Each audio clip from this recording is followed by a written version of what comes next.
right, let's start. All right, welcome everyone. This is the first of what will be 4 webinars that are pretty close in content. They should be exactly the same except for questions or improvements we find along the way. They're about the NWEA and EA project about map growth models for APPR, or in some cases, some folks are using them for informational purposes. This is my reminder to start the recording, which I just did. Today, what we're going to do is we're going to start with some introductions about the 2 organizations, EA and NWEA. We're going to be doing an overview of the 3012C and 3012D metrics that EA is providing for the 15-16 school year. We are going to review the steps in the process, what the things are that you need to do to make sure that you get your results. It's a timeline of events for districts to receive the results, question and answer session, and at the end, I believe I have quite a few slides for anybody that maybe have missed the webinar so far that want to learn more about what these metrics are in detail. I won't be doing a ton of review for what happened with the webinars in December and January, but I have all the materials later if we want to go over it for anybody that wants to stick around to get a refresher on that. Introductions. So from Education Analytics in person, there's over webinar in the same room are Sean McLaughlin, that's me, I'm the Director of Operations at EA, and hi, I'm Anne-Marie Weber. I'm a Senior Partner Services Manager here at Education Analytics. And then joining from Texas. Hi, my name is Carl Brennan, and I'm the Director of Partner Services with Education Analytics. Carl, I think I forgot your name. So, oh no, there you are. You're animated in. There you go. Thank you. Then also working on this project to some degree is NWEA, Northwest Evaluation Association. They are the vendor that creates the map test that's the basis for these metrics that we'll be producing. We've been working with NWEA for a number of years now.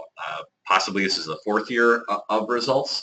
And we have this partnership together where EA is providing the metrics that are used for APPR, and NWEA is focused on answering questions that have to do with the MAP and MPG assessment itself. So throughout this webinar, as you ask things, it may be the case that we need to write them down and make sure that we get them to NWEA. If they're about contracts or if they're about the assessment itself, those kind of questions, we'll write down and make sure that we get answers for you. Otherwise, all the content about the growth metrics and APPR, those are things that our team at EA will either be able to answer today, or we'll make sure to write down and get back to you from our perspective on being the lead on that part of the work. So I recognize quite a few names on the list of attendees today of folks that have worked with us over the years, but I think I noticed some new names. So just a really short introduction to Education Analytics. We are a nonprofit organization out of Madison, Wisconsin. We are led by Robert Meyer. He's the founder and president of EA. He also is a research professor at UW-Madison and at the La Follette School of Public Affairs in Madison. And that's our website there. If you were to go to it, I don't think you can click on it because it's just a visual through the webinar, but if you were to go to that URL, you'd be able to click on projects, and then there's a few pages that have to do with the project that we're talking about today, where we're creating APPR metrics for use in New York State. And the website was originally about 3012C, but as you know, there have been quite a few changes over the past 12 months. So we've done our best to try to update things as the landscape has changed to make it relevant for 3012D. I think we still have a little bit more work to do to make sure that the dates get in there. We'll be doing that soon after these webinars. Little tiny bit more background about EA. We're expanding our presence across the country of looking at growth models in different states and districts across the country. So just a little flavor of the expertise we're trying to bring to all the projects. And New York State is colored in blue there because we're working with a number of districts across the state. In the past, it's been about 40 or 50 districts, and with the changeover to 3012D, we've added a lot of new partners as things have changed. What I'm going to be starting with is an overview of the 3012C and D metrics that we're providing. So any district that is meeting EA for the first time this year, we would be able to provide you 3012D metrics if you signed up on that survey that NWEA pushed out. So in the off chance that anybody got to this webinar but has not yet filled out the survey, please do so. If you do, included in your MAP license, you'll be getting 3012D metrics from us, growth model results, and SLOs. And for districts that are familiar with our process and have used us in the past for APPR, you have a couple of options. You get the 3012D growth models and SLOs as long as you're signed up with us with 3012C with a purchase order through NWEA, or if you didn't want 3012C anymore because you didn't have a hardship waiver, you could go ahead and get the 3012D by taking out the survey as well. For anybody that has a hardship waiver, make sure you've got that purchase order in with NWEA, and you could get either the value-added metrics that we've been providing or the conditional growth index, CGI metrics. We'll be continuing to produce those this year because we know that a number of districts need those for their APPR plans because of hardship waivers.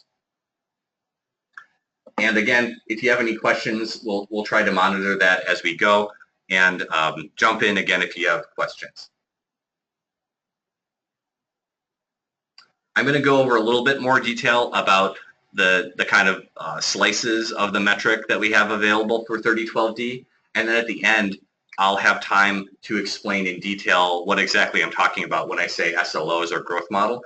But just to let you know that anybody that signs up for 3012D, you'll be getting all the results. You don't have to pick and choose which ones to tell us which ones you want. You'll be getting the growth model results and the SLO results for the 3012D version.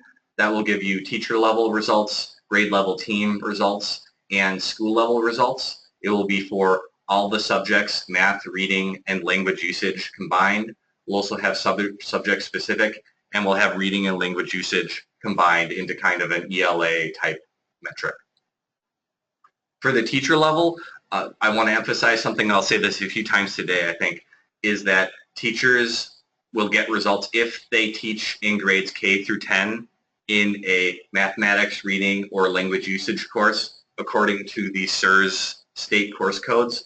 So those would be state course codes that start with 5-1 or 5-2 if they're 5-digit numbers, or 1 or 2 if they are 4-digit numbers, and we'll go over that a little bit more later, but just want to let you know that teacher level is going to be about teachers that we can be confident are teaching math, reading, and language usage according to the SERS course codes, and then you'll have grade level results and school level results as well to use. For 3012C, folks will be familiar, I think, if you used us before. For anybody new, you don't need to pay attention to this, I'd imagine, because if you're on a 3012C metric and have not used EA before, you would continue to use whatever you were using before rather than getting a new 3012C metric from us. But for folks that have used us before and sent in a purchase order, you have two options. You have a standard and a deluxe results type. In the standard one, you get teacher level results for value added, for all subjects combined, and math and reading. And the deluxe ones gets you grade level results and school level results as well. This is similar to what we produced for 3012C districts in the past. So this should be kind of old news for folks that have worked with us before. We have links to the recorded webinars that we had in December and January this year earlier on our website. So anybody that missed that, we have a 45-minute webinar. We actually have 3 of them. We did the recordings for all 3 of them in case you wanted to get the one that you actually attended. And it goes over in detail the results of these different types of metrics that we're producing, as well as some background about how we came to the conclusions of how to make those work, and a little bit more background about them. So you can check that out. I also have some materials at the end for anybody that wants to stick around and get a refresher. So I'm going to pause now and give folks time to think if they have any questions about the different results types, keeping in mind that if it's something like how do the SLOs work or how is a growth model different from SLOs, I'd like to save those to the end because that's going to be the time where we can go to the details of the metrics themselves. But any kind of burning questions that I didn't talk about that you want to make sure that we get to. The other burning one I would imagine is timelines. We'll definitely be going over that later. So I'll pause for a little bit here. So I have one question. It says, if we don't have agreement on 3012D until next year, we obviously don't have to request these yet, right?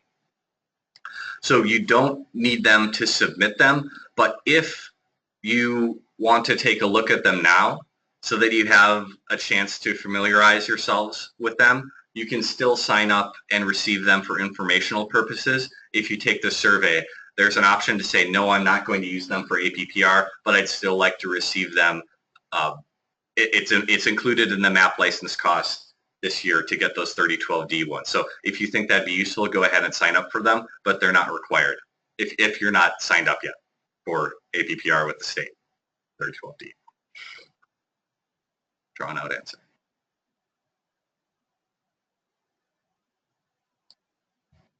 All right. Please feel free to add more questions as you go. Oh, yes, please. Where do you sign up for that? Great.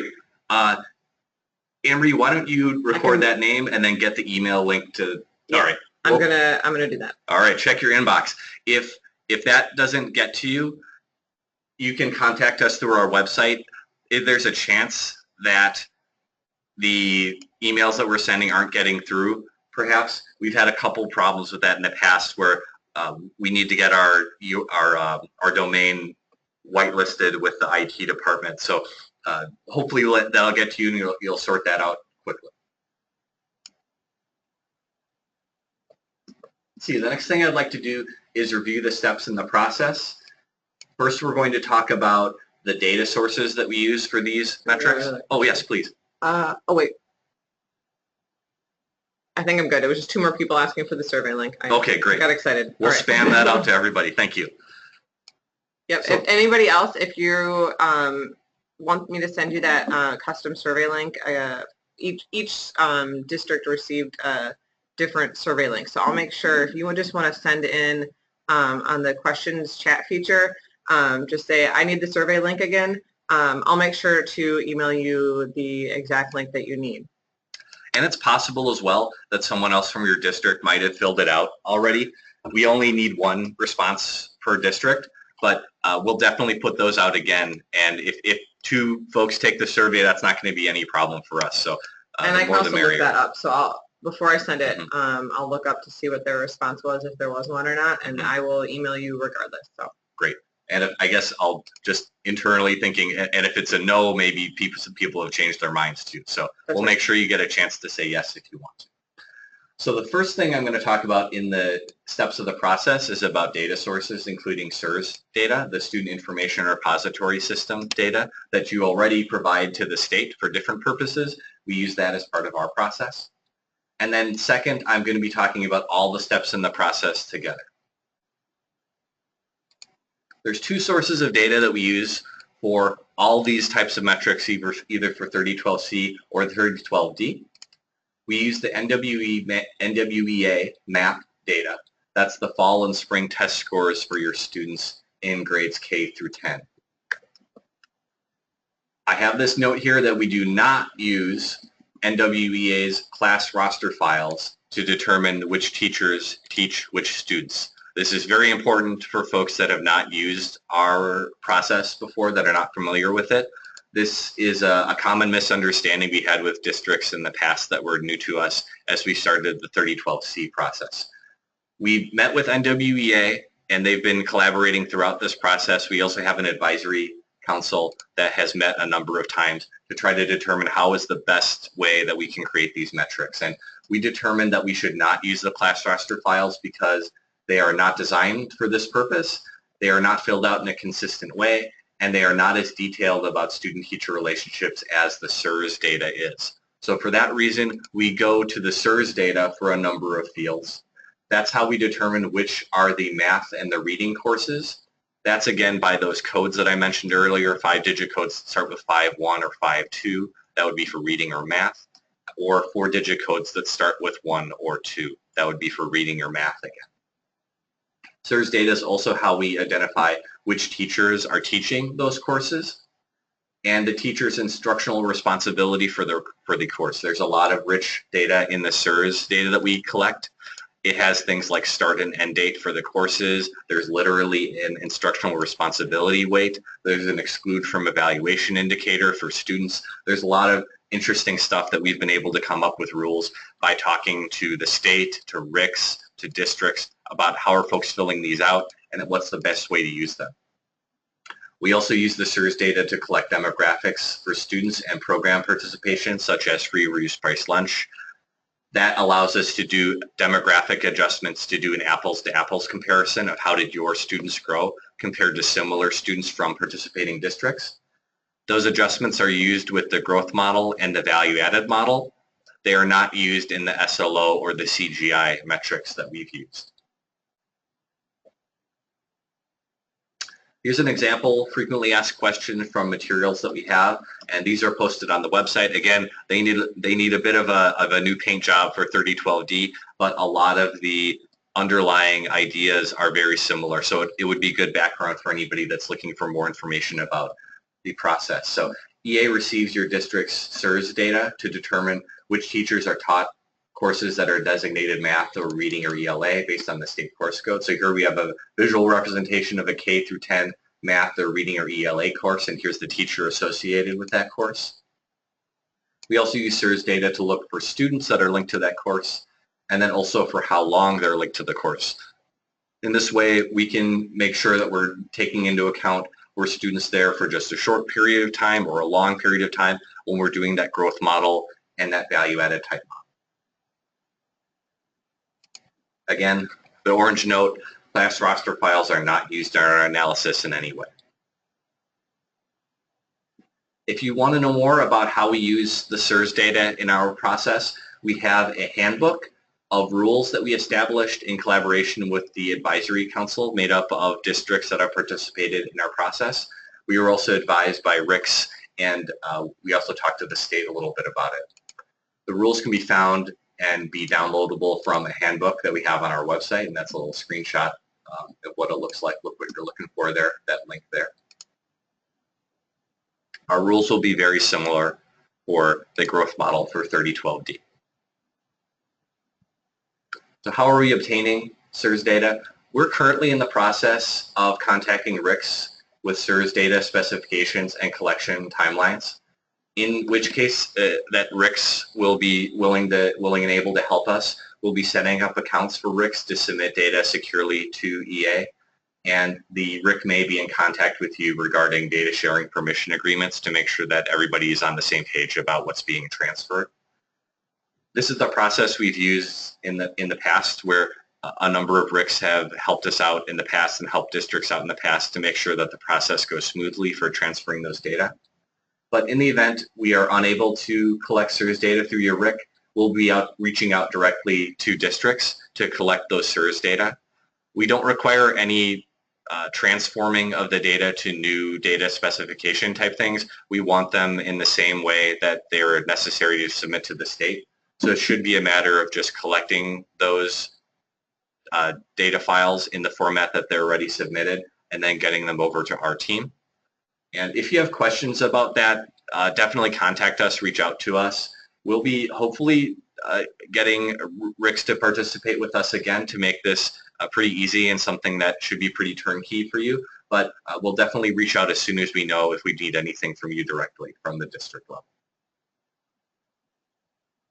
I'm going to be talking about first the stages of getting to our preliminary results. So we do 2 rounds of results. One is preliminary. That's to make sure that you have a chance to look at it and tell us if anything doesn't look right.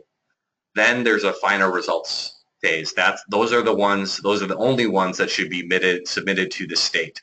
Even if you get preliminary results and you don't see anything wrong with them, our growth model and our value-added model are relative to other districts because we're doing this apples to apples comparison thing. So even if you have all the teachers that you need in your results, another district might not.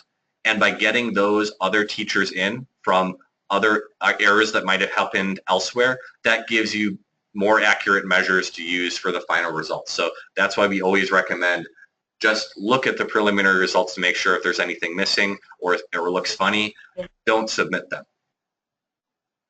So we have a sign-up phase. That deadline we've set at May 20th this year to sign up to get 3012D metrics.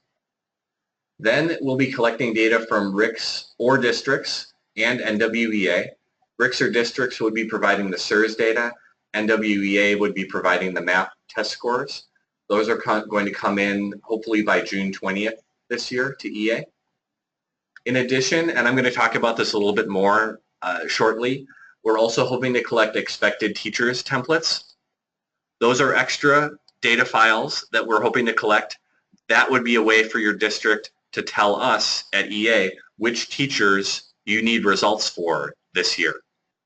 We found this to be very helpful, particularly with new districts that have not worked with us before, to make sure that we're all on the same page about which teachers will and will not be receiving results directly from us. Those would be K through 10 teachers that are tied to state course code courses in math or reading or English language arts. If there's other teachers that you need metrics for, we will then have a dialogue with you to see what other options we have available. We have grade level team results that are available, and then for SLOs, there's possibly a couple other options that we could do. But that gives us kind of a universe of teachers that we should make sure that we get results for in our analysis. So we take all those, and then we have our analyst team clean those data, put them together, run them through our different various models, and then if all goes according to plan, we will be getting you preliminary results hosted on our secure site for your review on July 29th. And by the way, all these dates are going to be on a table in a few slides in case you want to record them that way. But these are all the dates that we've settled on with NWEA in collaboration so far.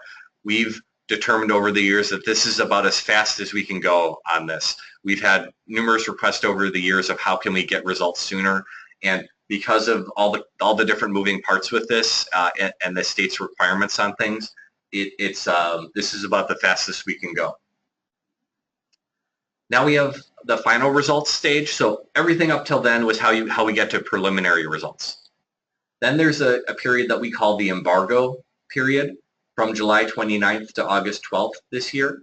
That's your chance to look at those preliminary results and tell us at EA, are there any gaps in coverage? Did we miss some teachers that actually did teach math and reading that we need to make sure we get in? Was there a grade level that taught math or reading and had MAP test results that for some reason was missing from the test file that we got from NWEA?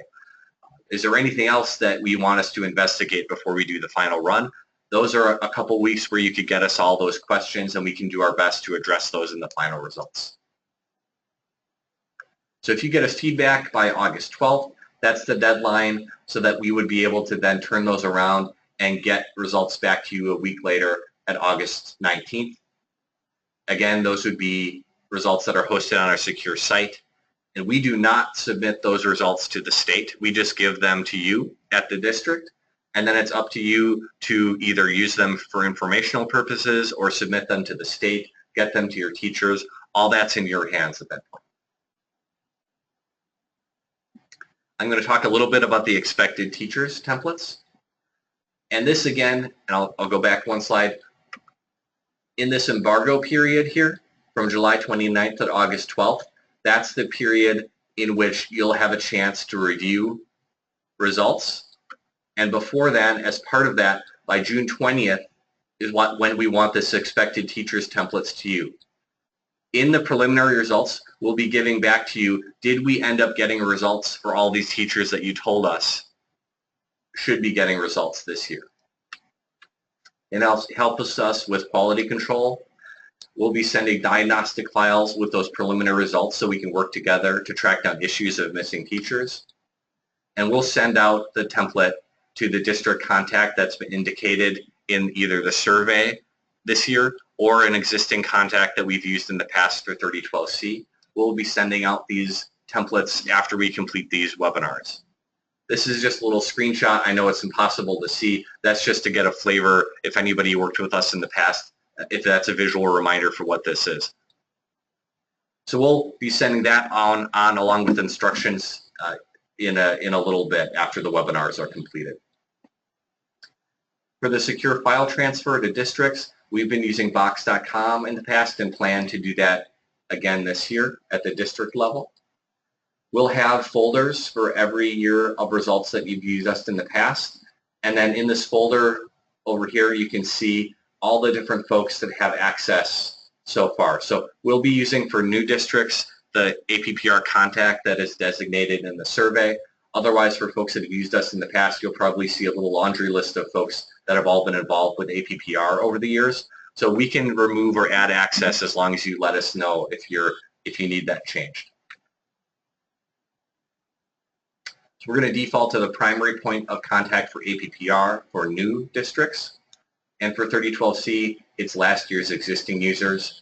You can contact us at newyorkappr@analytics.org if you have any changes or any trouble logging in, or if you do not end up receiving that invitation from Box, which again sometimes happen because of those inbox filters that folks have set up. All right. Those invitations to Box for the new users, meaning for districts that have used PA in the past, if they've indicated that someone else needs access to Box, or for any district that's new to this process, they're probably going to be receiving those June. Like, when should they expect? Sure, it'll be soon. So after these webinars are complete, we're going to send out both the expected teachers templates, instructions, and at that time, that's when we're going to have the Box.com accounts spooled up for anybody that's a new district. So probably within about a week from now is when we'll start to send those out. Next, I'm going to talk a little bit about the results files. This is an example format. It's a spreadsheet type format in hopes of making it easy to see which teachers are there and then what's the 0 to 20 score for APPR that should be used. We'll be dividing these up by 3012C and 3012D and the different flavors of metrics that we have, and we'll have labels along with some documentation about which ones to use. Because the state has so many different ways that we can submit results this year, some folks will have a lot of files to look through. So if you have any questions, please do reach out to us. We want to make sure that you use the right type of results that you need for your district. We'll be delivering these via the secure portal, the Box.com again this year. There will be one file per result type, and that the job of distributing to educators in the state, that will be done by you at the district level, not by EA. Here's the timeline. These are all the dates that we talked about a little bit earlier, and I will leave this up a little bit to give you a chance to look at it. I'll talk through it again too. So first of all, there's the deadline to sign up on May 20th. So again, all those survey links are going to get out. Please do fill those out at your earliest convenience. The webinars are happening, and we're in that right now, of course. There's a date to have spring testing completed for MAP on June 15th this year. That's important because we're looking for fall test events and spring test events from NWEA. We want to make sure everybody gets things wrapped up by June 15th. If you have a question about that, reach out to us, or perhaps you are aware of Amanda Towerman at NWEA. She would be another great person to contact about the testing window expectations from NWEA directly. So it's Amanda Towerman. We have the deadline for districts to upload the expected teachers templates. That's June 20th. And then an important note for anybody that's on a client server platform from a district. So that's, if I understand, not most of the districts are on the web-based map, which means that NWEA can pull those test scores for us directly, and it's just kind of a really easy process for NWEA. For client server districts, there needs to be a step on your end where you submit those test events to NWEA from your client server version to make sure that NWEA can then pass those results on to us. So June 20th is the deadline for that as well. If you have questions about how to do that, that again would be an NWEA question. So reaching out to Amanda Towerman would be a good first step, or we can make sure that we get you in contact with her. We also want to collect the SIRS data by June 20th. That would either be from RICS, or if it turns out that we can't work with your RIC, we would be treating you as an independent district and reaching out to you to collect those SIRS data templates. So after all that's completed, then that's when our analyst team can get to work. We'll get you the preliminary results by July 29th. And then there's a deadline for districts after that embargo period to get us any change requests by August 12th, and then those final results by August 19th. So if any questions come up in the chat?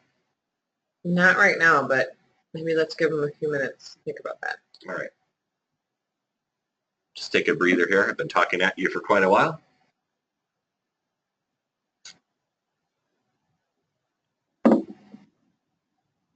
Just one comment saying it sounds good. All right, I'll keep cruising then. If folks have questions, please continue to type them in. So, and that brings us to the question answer session. We're kind of cruising along here at a good clip here. After this session, and I'll give maybe 5 minutes here for folks to think of any questions, and you can feel free to unmute yourself and ask them verbally as well at this point. After this section is time for anybody that wants to stay on, particularly anybody that's a new district or anybody that missed the December and January webinars, because after this I have the details about the different metrics for 3012D we're providing. That's a chance where we can really dig into the details there about what those metrics are. So I'll stop talking for a little bit.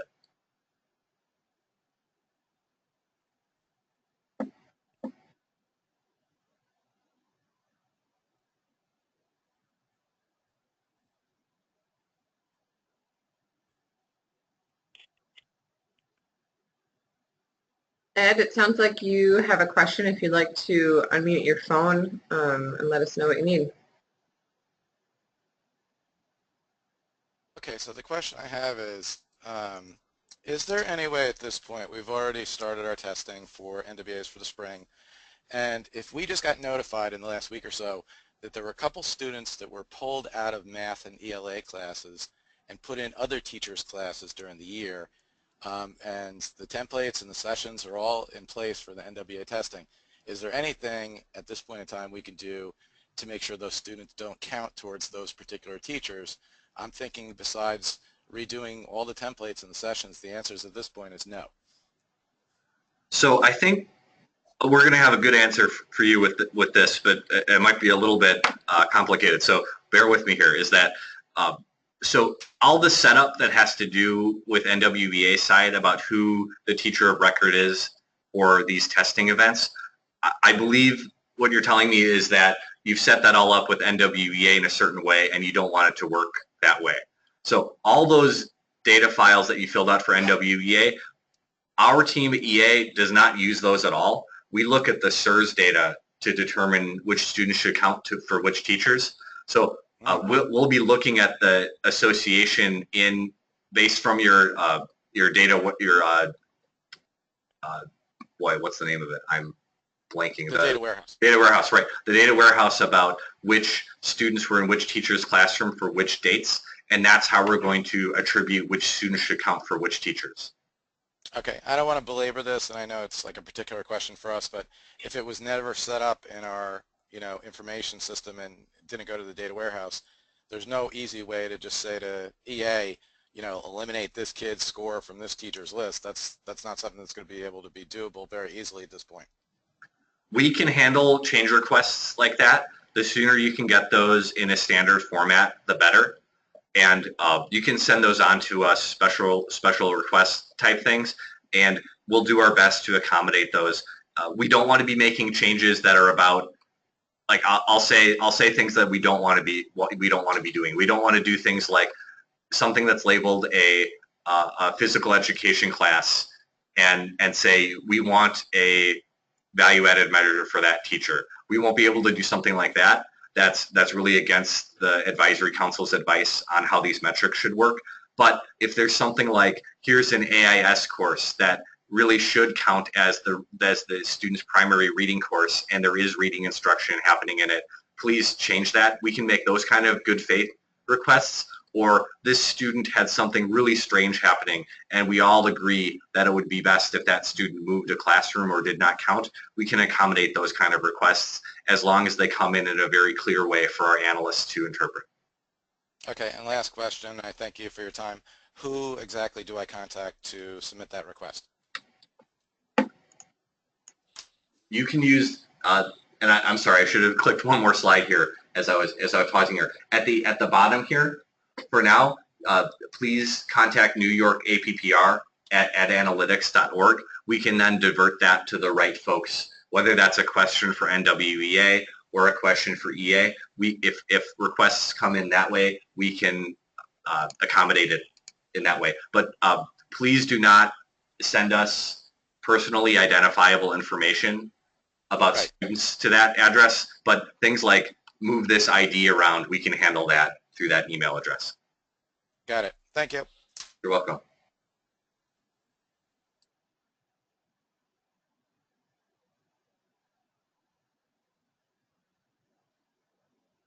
So perhaps what I should do is kind of make the transition here that for anybody that watched our webinars in December and January and is familiar with either the 3012C or the 3012D metrics, whatever apply to you this year, that is the bulk of the content that I wanted to make sure that I covered so far up to this point, mainly about process and timelines and details about that. So I consider that we've covered most of that at this point, and now we can go into some details about the growth metrics for anybody that's new to the process. Anne-Marie?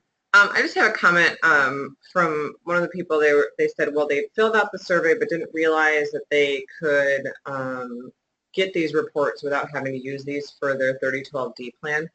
So for any of you listening, if you want to fill out the survey again and indicate that you want these reports, you can still do that before the 20th. And again, if you need that link again, either send chat to me and I will mark down your email address and send that to you. Or if you think about it later, you can also email that New York APPR at analytics.org.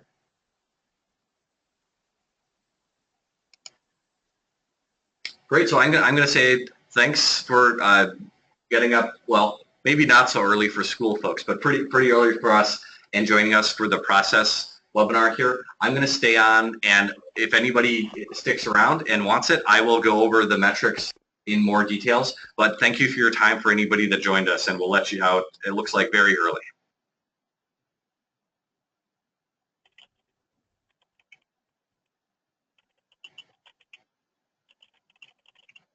And let's see, how about if folks that want to stick around and hear the details, if you type into the question box, yes, I want to stick around, then we'll just make sure that we have some takers on this. And I would be happy to go through it. I just want to make sure we don't sit around for something that folks have all heard already. But I see some new names, so I think there's going to be some folks that want to hear it. I'm already getting some yeses on that. And then I have another question about whether or not we're going to be posting the PowerPoint slides or potentially emailing them.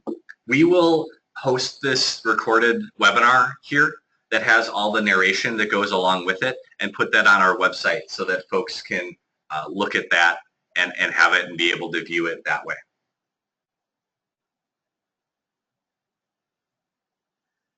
Also, what we've done, I think, for the other webinars is we've made a PDF of all these as well and then posted it that way too. So I think we can go ahead and do that as well.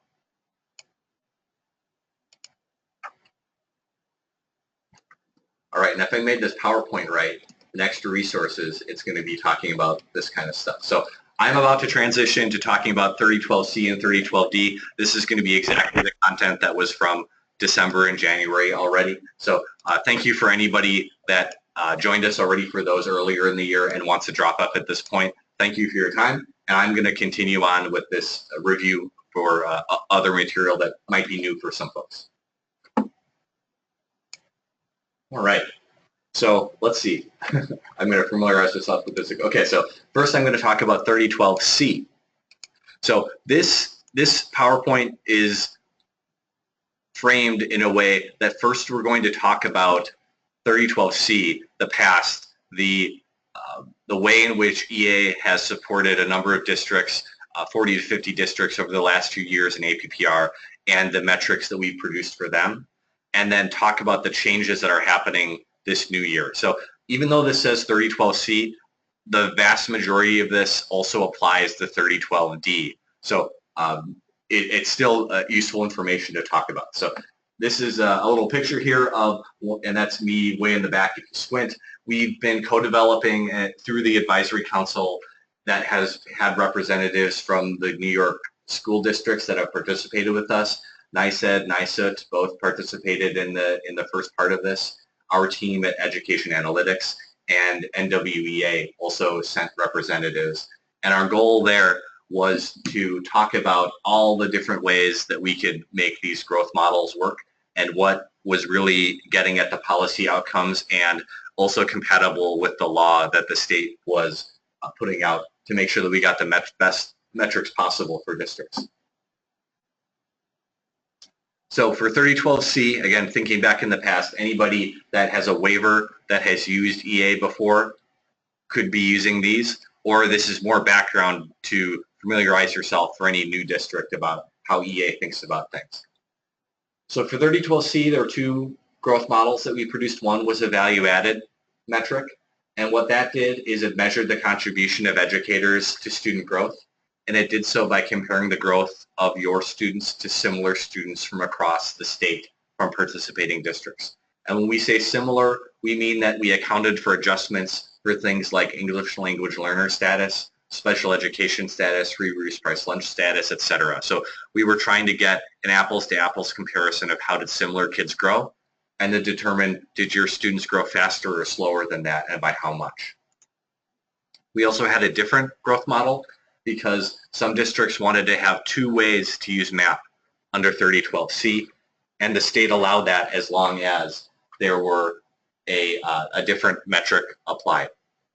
So the additional growth model that we produced was aggregating NWEA's conditional growth index score that they produced, and we used the same rules in these two different metrics to assign teachers and students together in our metrics. There are two different ways of looking at it. Today, what we're going to be doing is focusing on the value-added metric because that's very similar to the 3012D growth model approach that we'll be providing as one of the two options in 3012D. Well, we also have a student learning objectives approach, and we'll talk about both in detail. This is another plug for our website here. This is the project-specific page after you get to our website that has some resources here. It has a description of how the 3012C metrics work. It talks about the SIRS data, use in the process, resources for different audiences. We have a couple videos that I whipped together for teachers that wanted to learn more about how the metrics worked, about which students count, those sort of things. It has some sample results files if you wanted to take a look at those, and then a timeline of events. 3012D details pending. So a few slides ago, maybe 10 slides ago, we showed you that timeline. That is now settled, and we'll put that up on our website shortly. These are a couple of those videos that are a little bit more teacher-friendly. In the past, we've found that this oak tree analogy type representation of growth models has been particularly effective at getting folks to understand what we're trying to accomplish in a growth model that does statistical adjustments. These are all in the 3012C mindset. We have not yet remade these for 3012D, but essentially everything's going to be the same if you think about where it says value added, you say growth model, and the main difference being the way that the 0 to 20 gets translated. As you know, the state shifted that quite a bit from 3012C to 3012D, and we've adjusted the way that we scale things to make sure that everybody's going to land out pretty okay under the new system too. You should see a big shift in the HIDE distribution because of the change the state. A little bit of background about value added in APPR. Step one, we collect student data from participating districts from across New York. It includes the test data and the demographic data. That's how we determine demographic and other adjustments for our models. In step two, each student gets a customized statistical prediction based on his or her characteristics. So for example, here we've got a student, let's say they have a fall test score. Then we make a prediction, and this is a kind of a retrospective prediction because we have to wait till all these data come in. We think about average growth for similar students. Then we make adjustments, things like test window.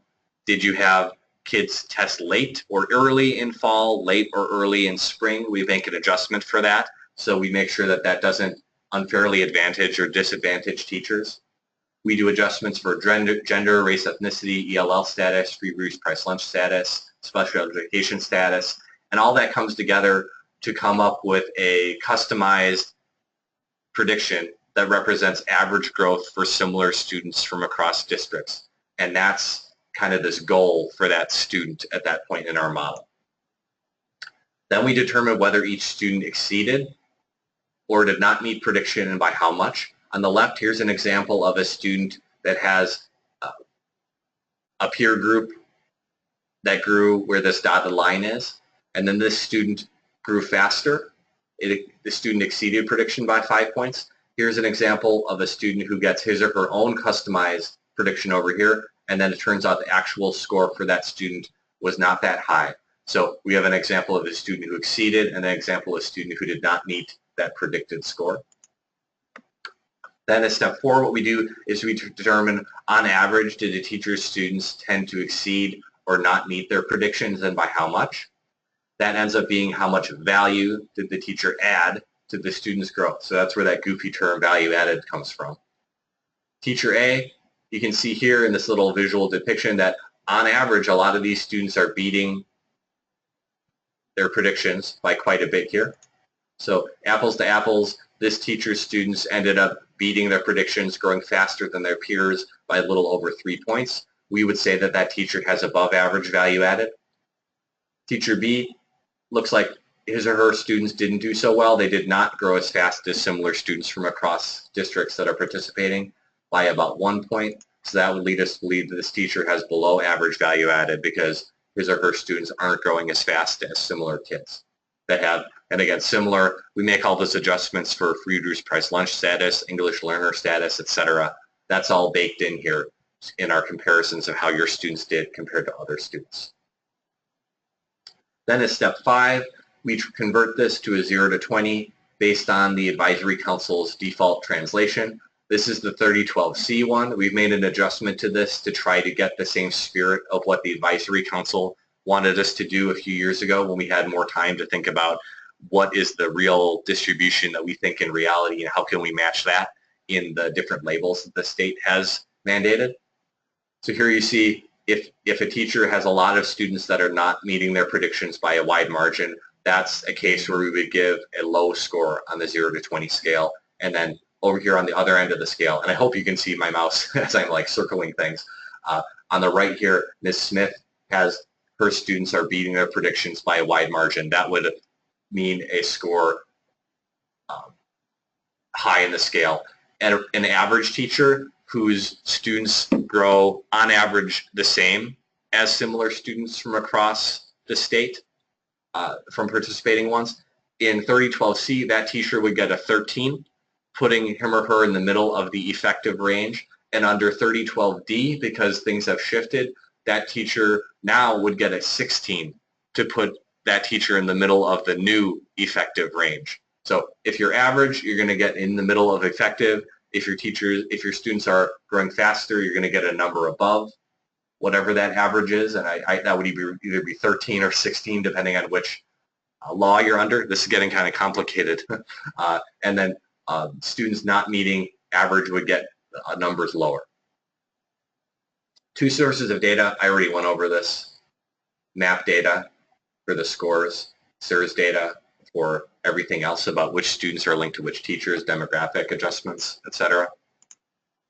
FAQ, again, I should take these out because we did them already, but SIRS data is how we determine which teachers are linked to which courses, which students are linked to those courses, so we can make adjustments for how long.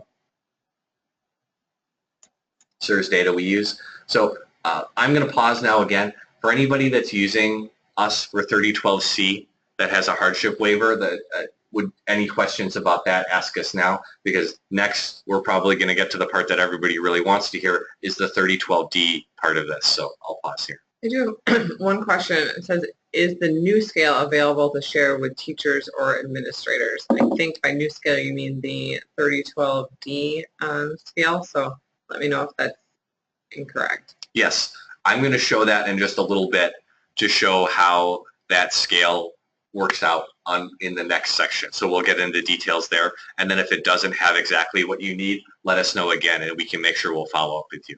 Okay, and I think the question is also like, is it available to share with teachers or administrators? Oh, yeah. Is there, and she already said great, thanks, but there might be, is there something that we can give them in more of a handout type thing?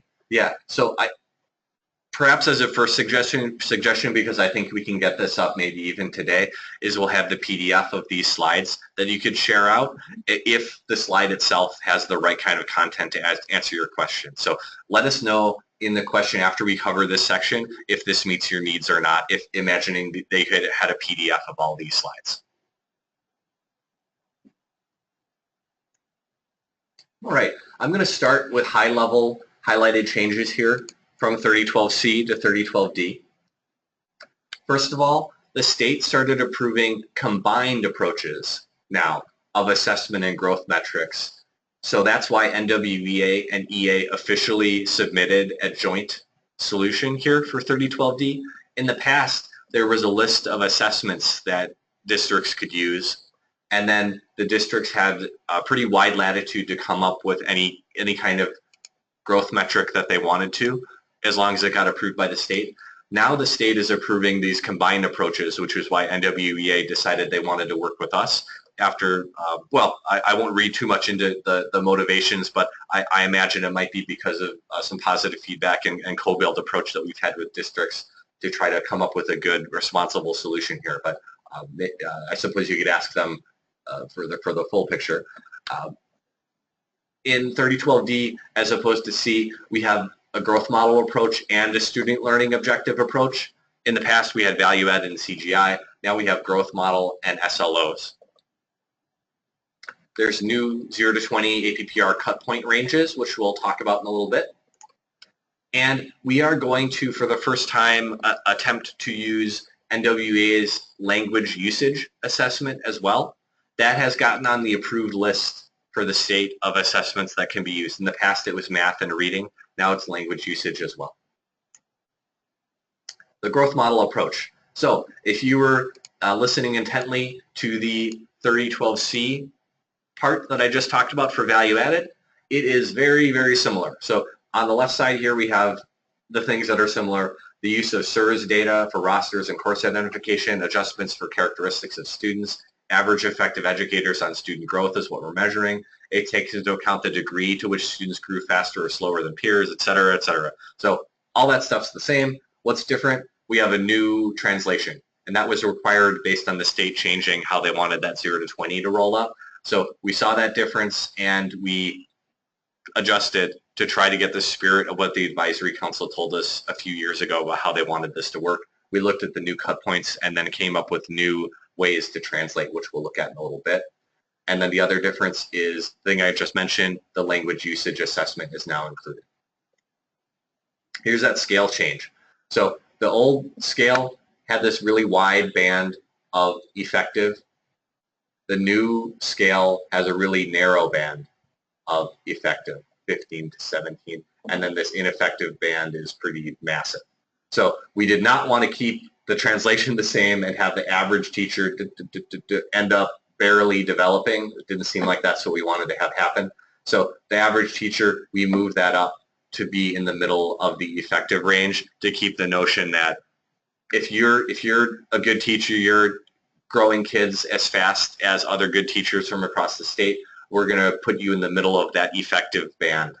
And we're also going to try to keep the majority of teachers in the effective band, just like we did last year and the years before, where a lot of the teachers are going to end up in the effective band, and then very few teachers are going to end up in ineffective. We mirrored that even though this is a very large portion of the scale, very few teachers are going to end up there in our metric, we predict. And by the way, what we did is we used last year's data from all these, from districts, and we cranked them through a preliminary 3012D set of code that we wrote to see how that all shook out based on what we told the state. Actually, it was interactive. First, we ran that. Then we looked at it and came up with how we wanted to submit things to the state. And if you've used us before, those preliminary 3012D metrics are up on Box already. We shared that with you. So if you wanted to take a look at that, we shared that. It's very, very difficult for us to be able to do that for new districts because we need to collect SIRS data and all those things, and we don't have that for you. So we've produced that for last year's districts, and we're trying to give you information for new districts to be able to share with your unions and other folks that might want to know about it. So here's the scales that I'm hoping is kind of what you wanted, whoever asked that a little bit earlier, the change from the 3012C to the 3012D scale. If you like to nerd out like I do and you like to talk about z-scores, this shows you the way that we translated things. So z-scores are a way to say if you got 0, that means you grew your kids about average. You can see that would be lining up with 13 before, and now 0, if I can find it over here, it's a little bit hard to see where that is, but 0 would be 16 now, the middle of the effective range. So that's the translation scale. I have a question. It says those bands on the previous slide were copied directly from the new 3012D regs, right? NWEA just follows what the 3012D bands were adjusted to. These are from the regs. We did not invent this. What we decided is this notion of where average should be. The regs also stipulated that that approved metrics should have a distribution of teachers that should roughly follow the state model's results, and we also tried to get the spirit of that along with the spirit of what the advisory council advised us they wanted, and that was fairly compatible, it turned out. So that it's from the regs and it's from the notions of the advisory council trying to get it right. So let me know if that cleared that out. Good, thank you. Great. Okay, here's the very rough initial looking at last year's data under the new Heidi cut points. We couldn't get it to work out exactly right because of the way, I'll blame it on how math works, but we couldn't get it to work out exactly how we wanted it to in the new 3012D world, but you'll see that there's a lot of similarities here in that there's a lot of teachers that end up in the effective range. I would have liked to see a little bit more H happening. We'll see how this happens in this new year. We may be able to do a little bit to make it match a little bit closer, but mainly what I wanted to show here is that we don't have a huge spike in I. We don't have a huge spike in the ineffective ratings because of the new state's changes to this. We did our best to try to get the spirit of things here. I'm going to pause now and ask if there's any questions about the growth model approach before we talk about SLOs.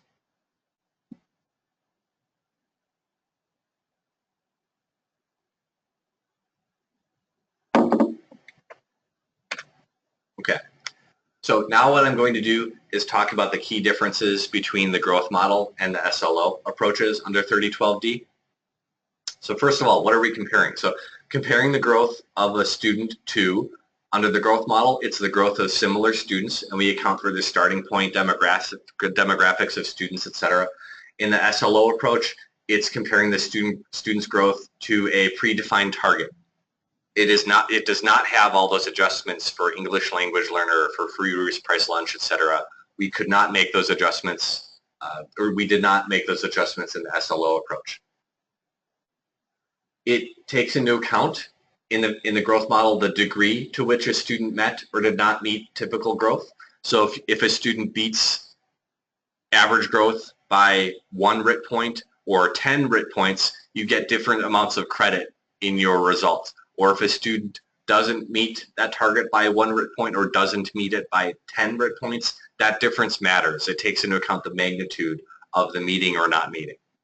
In the SLO approach, the magnitude does not matter. It's just yes or no. Did the student meet the target or not? And the 0 to 20 APPR, it's based on, in the growth model, we can consider it the average effect of the educator on student academic growth.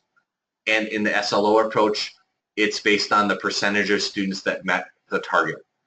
We would not want to say that it's really measuring the effect of the educator directly. It's more of a description of whether the students met the targets or not as a percentage. Here's the differences visually. On the left, we have the growth model. This will be familiar from what we saw a little bit earlier.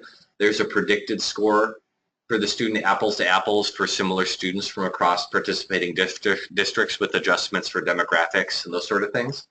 And then we take into account the degree to which a student met or did not meet that average growth for similar kids. On the right side for SLOs, there's a target, and then we see did the student meet or not meet, and it's a yes or no kind of thing. Differences visually again. In the growth model, we average out did students meet and exceed by a lot or a little bit, or did not meet by a lot or a little bit, and that average is taken into account. In the SLO, we count up met, not met, and then do a percentage. Target setting. All right, what's this target that I've been alluding to in the SLO approach? Our approved plan uses the national growth norms. However, the standard error of growth is considered when determining whether a student met the target or not. And why did we do that? All right, why do we consider the standard error of growth? If you imagine how the targets, how the national growth norms work, what that means is that typically an average teacher is going to have somewhere around, let's say, 50 to 55 or maybe 60% of his or her students meet the national growth targets.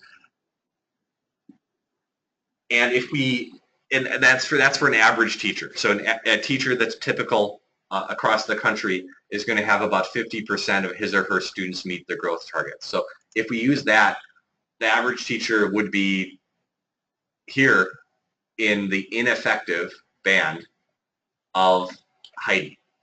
And that's because that's just kind of how math works. The percentage of students meeting growth targets, this was all defined by the state. The state mandated this, these are the percentage ranges that must be used. They also gave the 0 to 20 translation and the Heidi bands. And then they said that a year of growth is how the target should be determined. So if we perhaps naively use the industry standard of average of a year of growth, that would be a norm type of thing, an average. That would put a lot of teachers in the I band, the ineffective band. We didn't want that to happen. So what we did is we came up with a method that we think is a good way to use the standard error of measure. And if we do that, what we end up doing is each student gets a score at the end of the year on MAP and has a standard error associated with it. We use that information to think about here's our best estimate of where the student ended up, but we know that all tests have some degree of error with it. So we can take that into account and take that in as an adjustment to the growth target for the student. And if we do that, and we consider that standard error, it ends up that works out about right, that the average teacher in that case ends up in the middle of the effective band. So if you want to know more about the math and how that works out, we have some short documents that spell out some examples for you, but that's how we considered the standard error and end up with a distribution that looks pretty good. So imagine on the left, if we did not do that, here's what the picture would look like, which doesn't look very friendly. And then on the right, after we do that adjustment, here's our prediction of how things might shake out. This again is using last year's data across our districts. This new year, we expect to see something like that. So this is a tip. Don't try using the growth norm on your own either if you wanted to do something like that. It's not going to be pretty for the SLOs. All right, questions about the SLO one. And then I think I'm going to just breeze through the rest of the slides because I think the logistics have really been handled in the first part.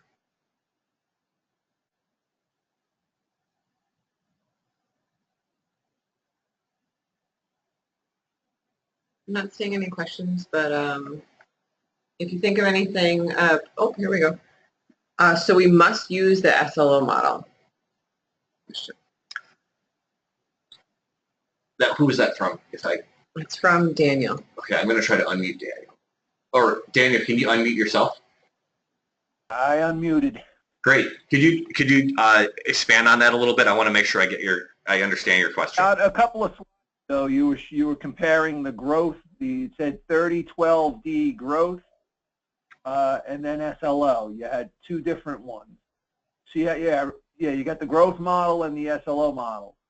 Is there if we're using these for SLOs next year, it must be the SLO model or the growth model still available? I was confused. Sure. So I hope I can do justice to this question.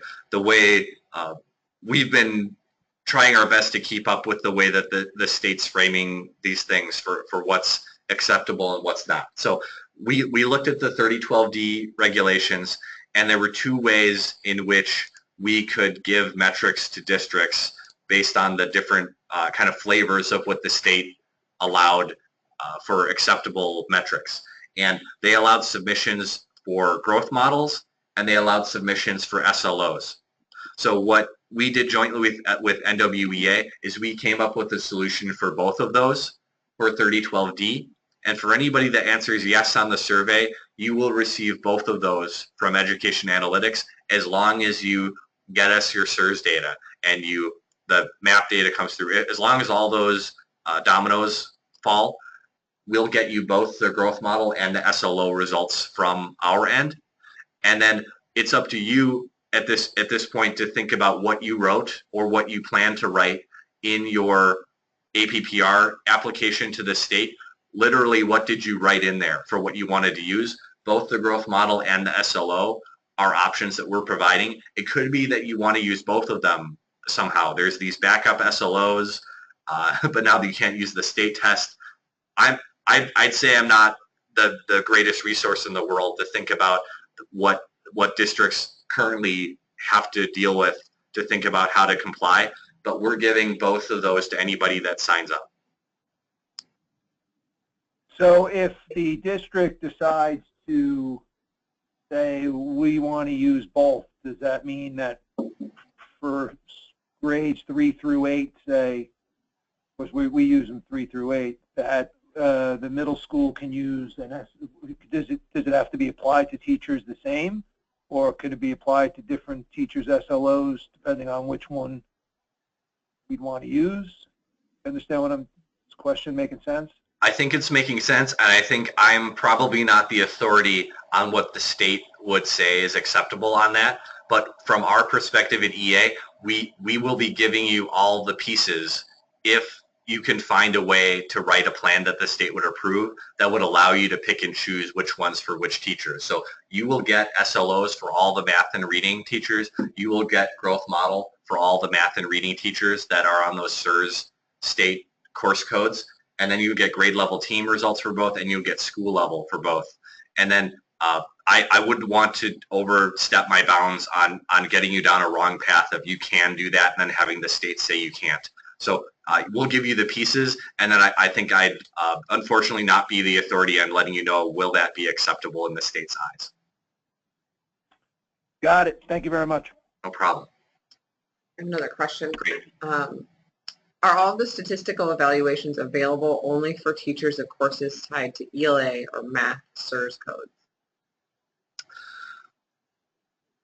I think the short answer I should say is yes.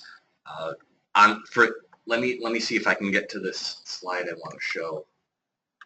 Bear with me for just a minute as I blow through this a minute. I hope I'm going the right direction. Let me do something different. Sorry.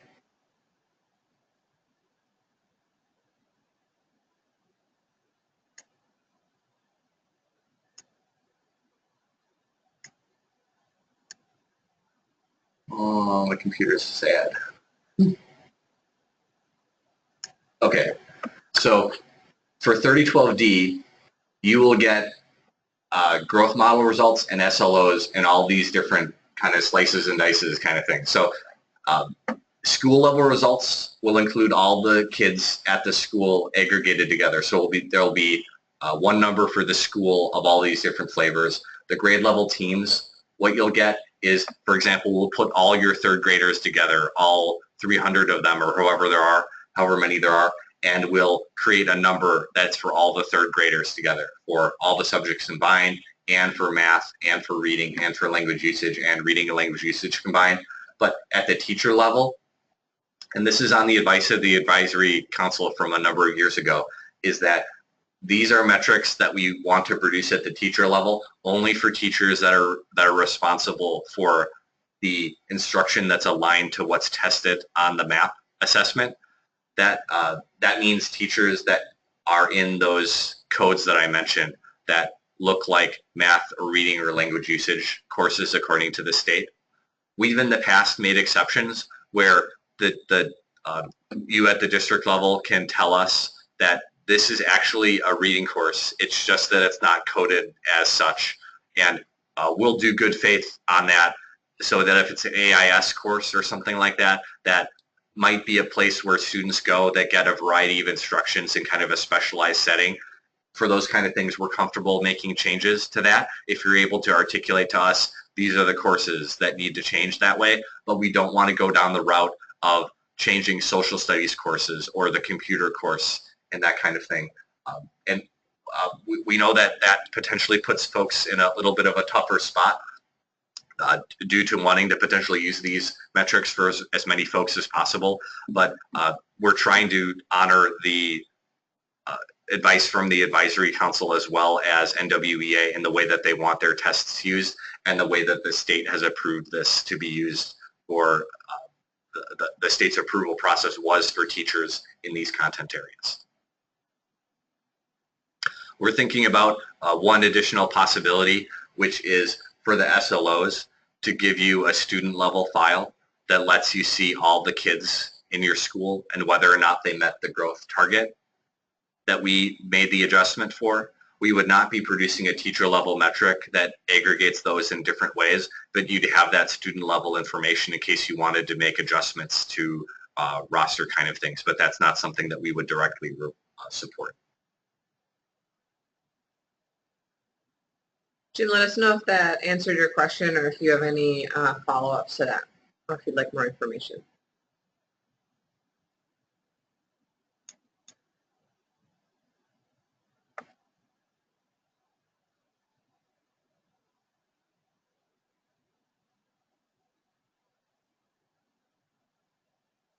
All right.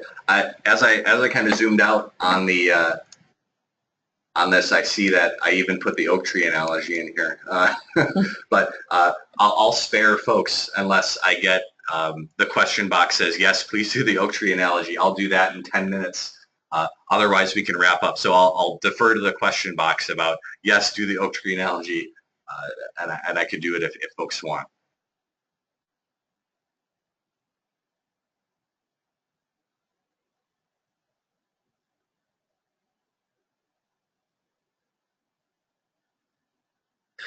I have one comment, Sean. Yeah. The teachers hate the oak tree analogy, but I think it makes sense. All right, great. We have one proponent of the oak tree, but maybe some critical folks over at that district. So fair enough. But I'm not seeing anybody asking for it today, so I think you're spared, and other folks on the line are spared as well. It is online in case anybody's dying to see it later. So thank you everybody for joining us. If you think of any questions after the fact, I'll make sure I get that email address up on the screen here in case you want to write it down. And that would be a good way to get us any more questions that you might have. Thank you all for joining us, and we'll stick on just a couple more minutes in case anybody has some questions at the last minute. I'm gonna go ahead and stop the recording.